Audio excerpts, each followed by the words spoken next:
జై దత్తగురు శ్రీ దత్తగురు యూట్యూబ్ ప్రేక్షకులకు అందరికీ నమస్కారం అండి. నా పేరు బోల రమేష్, మాది కరీంనగర్ అండి. ఈరోజు నేను కచ్చకాయ చెట్టును మీకు పరిచయం చేస్తున్నానండి. కచ్చకాయ చెట్టును, ఈ కచ్చకాయ చెట్టుతోటి 2 యోగాలు ఉన్నాయండి. ఆ 2 యోగాలు కూడా ఇప్పుడు మీకు క్లియర్గా తెలుపుతానండి. ఫస్ట్ కచ్చకాయ ఆకుతోటి ఏ విధంగా వైద్యం చేయాలో చెప్తానండి. ఎవరికైతే బుడ్డ దిగిందో, బుడ్డ అంటే బీజాల వాపు వచ్చినట్టు ఏదంటే ఈ కచ్చకాయ ఆకుని తీసుకొని చూడండి. ఈ కచ్చకాయ ఆకు గిట్ల ఉంటుంది, ఈ విధంగా ఉంటుంది. ఆకు కింద కూడా ఇక ముండ్లు అనేటివి ఉంటాయండి, ముండ్లు. దీన్ని జాగ్రత్త కొద్దీ తెంపుకొని ఈ ఆకును ఒక ముకుట్లో వేసి అందులో ఆముదం పోసి ఉడికియాలి. ఆముదంలోనే ఉడికియాలి దీన్ని. ఈ చెట్టు ఆకును ఆముదంలోనే ఉడికియాలి. ఉడికించి మెత్తగా ఉడికినాక తర్వాత తీసి కొంచెం గోరువెచ్చగానే ఉన్నాక ఆ బీజాల పైన వేసి కట్టుకోవాలి. అంటే ఏ విధంగా కట్టుకోవాలంటే గోసి మాదిరిగా పెట్టుకోవాలి. బీజాల పైన వేసి మొల్లారానికి అటు బాజు ఇటు బాజు గోసి మాదిరిగా పెట్టుకోవాలి. అంటే కట్టినది ఎటు పోకుండా ఆ విధంగా కట్టుకోవాలన్నట్టుగా, బీజాల పైన నుంచి పక్కకు జరగద్దు. ఆ విధంగా చేసుకోవాలి. చేసుకున్నట్టు ఏదంటే ఆ బుడ్డ అనేది కరుగుతుంది. రోజు విడిచి రోజు కట్టాలి. ఈ విధంగా ఒక 10 కట్లు కట్టేసరికి బుడ్డ అనేది సంపూర్ణంగా కరిగిపోతుందండి. మీరు కచ్చకాయ చెట్టు క్లియర్గా గుర్తుపట్టుకోండి.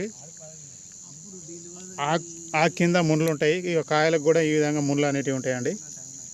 ఇక కాయలకు కూడా అన్నీ ఈ విధంగా ముళ్ళు ఉంటాయి. ఇవి ఎండితే కూస్తాయి, ఇప్పుడు పచ్చి కూస్తలేవు. కానీ ఇవి ఇన్ని కాయలు వస్తాయి. కాయలకు ముళ్ళు ఉంటాయి. ఇక బెరడుకు కూడా ముళ్ళే ఉంటాయి. చూడండి,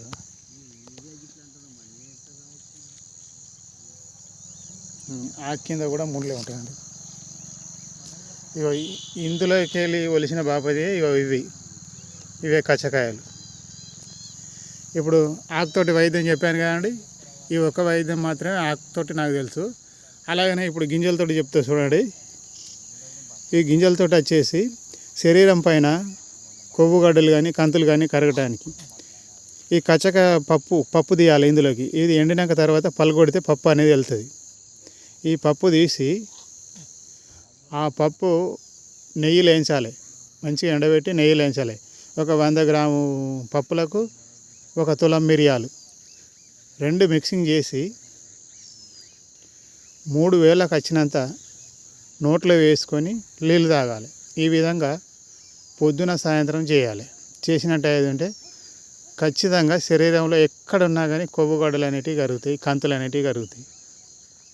ఇందులోకి వెళ్ళి ఇప్పుడు పప్పు కూడా చూపిస్తే చూడండి.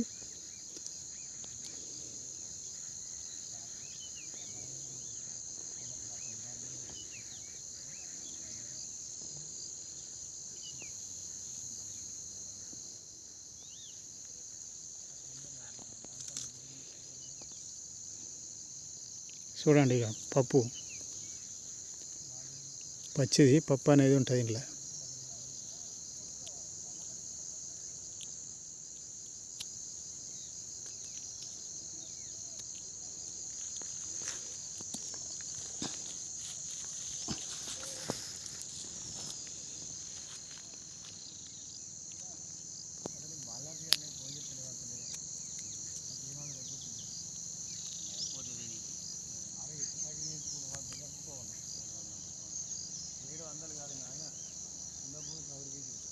చూడండి, ఇక పప్పు లోపల పప్పు ఉన్నది చూడండి. ఈ పప్పునే మనం వాడుకోవాలి. ఇక మీదికి వచ్చే బెరడు వాడద్దు. ఈ బెరడు కొట్టిపారేస్తే పోతుంది.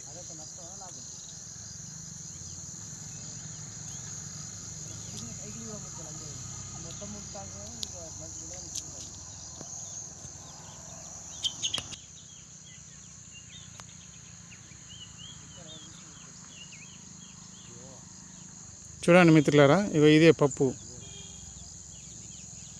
ఇగో ఈ పప్పునే మనం వాడుకోవాలి. ఈ పప్పు మనం తింటే ఏం కాదు. నేను వాడినా, నేను కూడా తిన్నా. కాబట్టి ఇగో ఈ పప్పునే తీసుకొని 100 గ్రాముల పప్పుకు 10 గ్రాముల మిరియాలు. ఫస్ట్ పప్పును మంచిగా ఎండబెట్టి నెయ్యిలో వేయించాలి. ఆవు నెయ్యిలో మాత్రమే వేయించాలి. వేయించి మళ్ళీ పౌడర్ కొట్టి, మిరియాలు పౌడర్ కొట్టి 2 మిక్సింగ్ చేసి ఒక డబ్బాలో వేసుకొని ఒక గాజు సీసాలు వేసుకొని ఉంచుకోవాలి.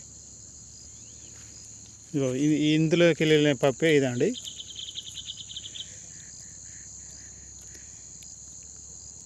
ఆ విధంగా చేసుకొని రోజు పొద్దున సాయంత్రం 3 ఏళ్ళకి వచ్చినంత వేసుకొని నోట్లో వేసుకొని వాటర్ తాగండి. దీనికి పెద్దగా పత్యం లేదు. పులుపు వస్తువులు తినద్దు, అంతే. పులుపు వస్తువులు తినద్దు, చికెన్ మటన్ తినద్దు, కోడిగుడ్లు తినద్దు, చేపలు తినద్దు.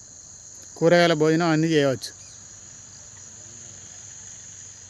ఈ వీడియో కనుక మీకు నచ్చినట్టు ఉంటే అందరు లైక్ చేయండి, షేర్ చేయండి. మా ఛానల్ ఎవరైతే ఫస్ట్ టైం చూసారో సబ్స్క్రైబ్ చేసుకోండి. అందరికీ నమస్కారం అండి.